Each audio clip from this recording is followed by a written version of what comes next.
Hello, this is Greg Allison with Green Greg's Garden and Worm Farm, coming to you today from my organic raised bed garden.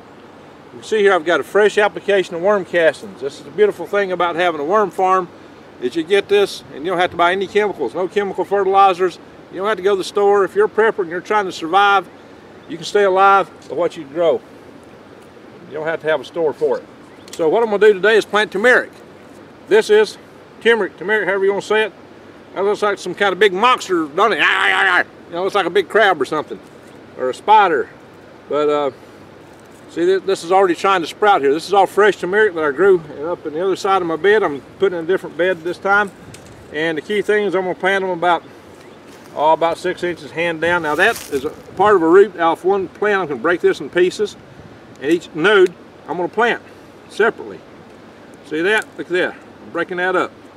Every one of these I'm going to plant separately. Now, it looks like some kind of spider squid, but I don't think that's going to grow anything. So I'm breaking this stuff up, and every one of these, now you could actually break these apart and just plant these little nodules, but I usually just plant a section like this, and I might get a couple plants. Every one of these ends wants to make a plant. Now where you've got several nodules coming off each side is where these things grow. You can plant it straight down and they'll come up. If you've only got nodules on one side, you can set it in like this. And that's what we're going to do. We're going to put these about a foot apart. Now my bed is 3 foot wide and it's got probably a log right in the middle, I would assume. But we're just going to dig down and plant these. Alright, turmeric is such that you need to plant it where it have a long growing season. I'm in a temperate zone here. This is really a tropical herb, spice. It needs about 9 months to grow. And so I plant this stuff in March. And it does take it a while to come up. So what you just want to do, you don't want to have to dig too deep. So I've got about 4, 5, 6 inches here. So what I'm going to do is I'm going to put a root nodule in here. That's a smaller nodule. This is in the corner. I'm just going to cover it up. She'll come up through that. And if I can get one in here, there may be a log in the middle here. That's what I was feeling around for a minute ago. If I start running that log, I won't be planting here. But this has got nodules on this side. I could almost turn this one straight up this way, but it looks like it wants to make a plant over here. I'm going to turn it that way. I could break those off separately. I may do some of that coming down the road here. And these are mostly on this side. So I'm going to come across here and just make a little hole. I mean, I could probably have dug it out with my hand. Put that in there where they're just underneath. You can see that? Cover them up. Yeah, just don't get them real deep, but then you don't want them, they don't have to be too shallow either. It's not like some things that have to be real shallow, because these shoots will really spring up. They will come up, and they're already shooting, so they're wanting to make little plants. So this is how you do it. And what we're going to do, we'll start another row out here. I'm going to space them about a foot apart. Now I was right here, so I'm going to come right about here. A little marker there. And I come out here, about a foot. Marker there. You don't have to be exact. It's not rocket science. Take it from a rocket scientist. And that's what some people accuse me of being, because I work with rockets. Actually, usually you can dig enough with your hand, one hand, to plant this stuff, just like I just did right there. See how simple that was? And this is the 3 foot wide bed, so if I go right here to dead center, plant this in this way, this side up a little bit. Yeah, this has just got some roots on it. And some nodules, I should say, that's trying to spring out. Now I could work back and forth. I'm going to break this one apart. It's got so many tubers in here that will make plants. I'm going to break it up. Those, I don't know what they're going to do. I think they'll make plants. Might just break this one off separate and let it do its own little job. That's going to make a plant right there. Come around here. I might work from one side of the bed and then go down the other one. Now I'm not going to shoot a video doing the whole thing. I'll spare you that. come back to you in a little bit, tell you more about it. You see, I've just planted 2 crossrows in my raised bed.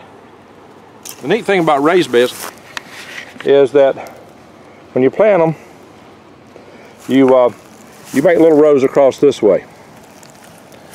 And that way you can plant things a lot denser than row crops. Row crops tend to be 30 inches apart.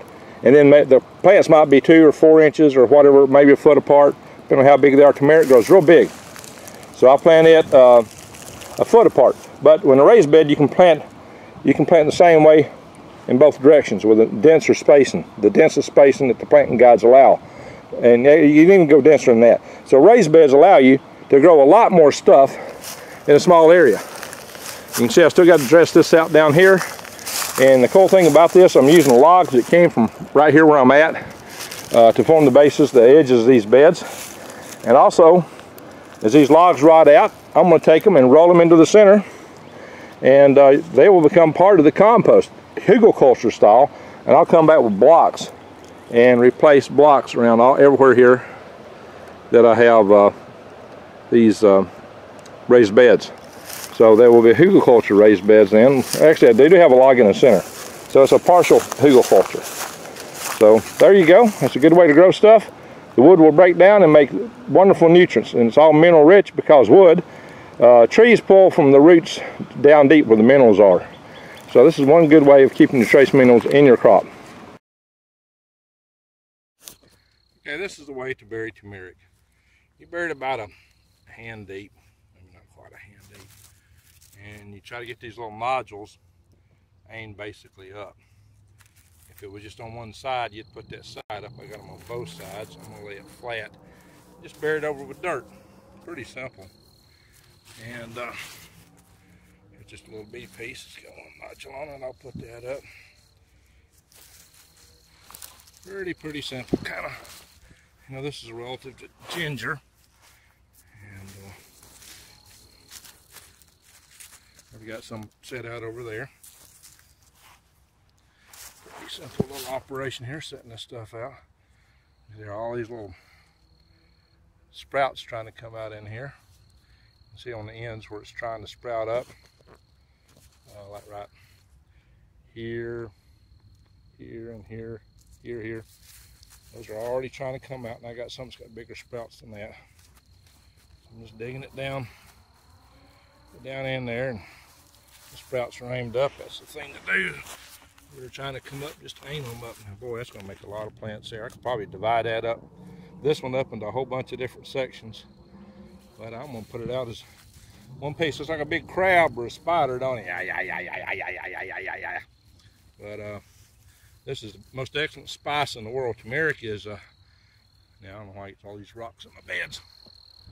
Turmeric is one of the most healthy things you can eat in the world. It is the most amazing stuff in the world. And that's about a $5 worth clump right there. It's all organic. These beds are all organic. There's never been any chemicals in any of these beds I've got, just worm stuff. Compost, that's all there is in here. And I bought this turmeric organic. Those are nodules are on one side, so I'm going to point them up. They'll love that. It'll help them shoot straight up. Now, this is the first time I've ever planted turmeric. I've only seen it done on YouTube. So you're getting it the same way I'm getting it.